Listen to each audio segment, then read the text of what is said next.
باپ اور بیٹے اور روح القدس کے نام میں آمین۔ ہمارے لیے آج کی تلاوت اشعیاء نبی کا صحیفہ، اس کا 48واں باب اور اس کی 17 آیت سے لے کر 19ویں آیت تک۔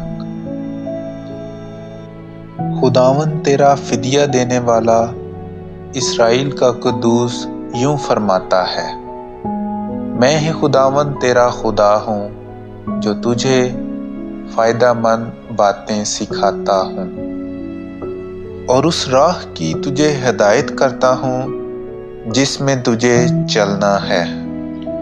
کاش کہ تو میرے حکموں کا شنوا ہوتا تو تیری سلامتی دریا کی طرح اور تیری راست بازی سمندر کی موجوں کی مانند ہوتی، اور تیری نسل ریت کی مانند اور تیری صلب کی اولاد اس کے ذروں کی طرح ہوتی، اور اس کا نام میرے سامنے سے نہ کاٹا جائے گا اور نہ نابود ہوگا۔